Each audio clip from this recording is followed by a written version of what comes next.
Dans cette vidéo, nous allons parler des tests de paternité. Tests de paternité et des tests aussi d'hybridation chez le coton.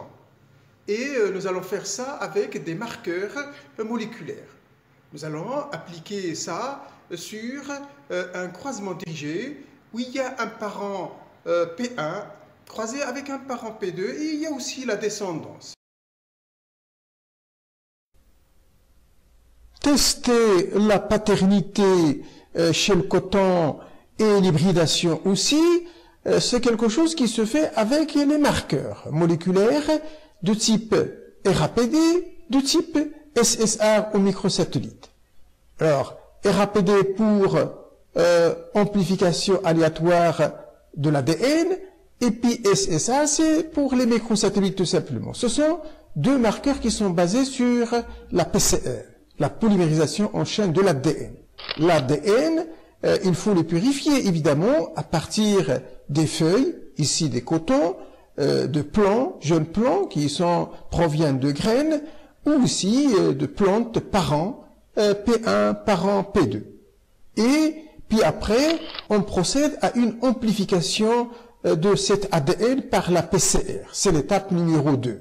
Et puis, bien sûr, il faut procéder à la séparation par électrophorèse des produits, des fragments d'ADN générés par la PCR.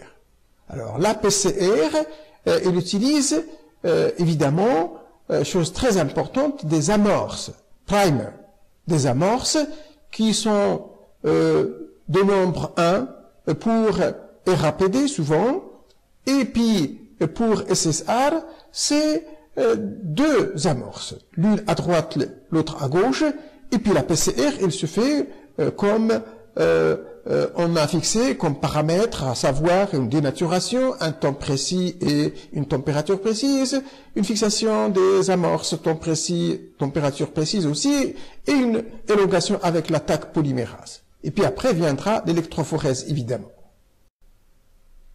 Les auteurs qui ont travaillé sur les tests de paternité chez le coton, ou le test aussi d'hybridation, ils ont utilisé une PCR pour la RAPD qui s'appuie sur trois amorces, séparément évidemment. Ils ont testé cette amorce qui s'appelle OPM7, OPU1, OPV1.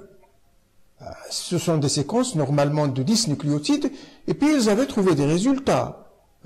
Nombre total de bandes testées chez les plantes, et puis après le nombre de les bandes qui sont polymorphes, en quelque sorte, où il y a des changements, et puis après, la température, si vous voulez, de fixation des amorces ici, à Neely.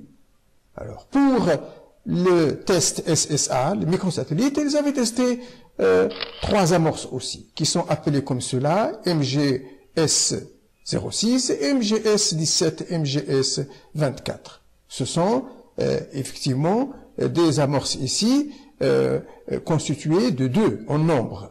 Et puis après, ils avaient trouvé le nombre de bandes après électrophorèse, bien sûr, avant amplification. Et puis après, un polymorphisme, quelques bandes qui changent, 2. Et puis après, la température ici, c'est 55 degrés pour cette amorce. 55-55, il n'y a pas de changement, en quelque sorte. Sur cette animation, nous résumons un peu la situation avec les différentes amorces, que ce soit RAPD, que ce soit SSR en bas, et ma foi, on peut sélectionner les amorces qui peuvent être utilisées dans la détection des hybrides. Il s'agit en haut pour RAPD de l'amorce OPM07, parce qu'il permet de reconnaître les bandes mâles-femelles au niveau des hybrides qui sont présentes. Et puis pour les marqueurs SSR en bas, c'est l'amorce surtout MGS06 qui permet de caractériser les hybrides, bien sûr avec les parents P1, P2 qui sont les deux présents, et aussi les deux bandes qui sont présentes au niveau des hybrides F1. Ce tableau devant résume un peu les différentes utilisées qu'on peut faire des différentes amorces, qu'ils soient pour les RAPD ou pour les SSR, J'espère que vous avez tiré profit de cette vidéo. Merci, au revoir.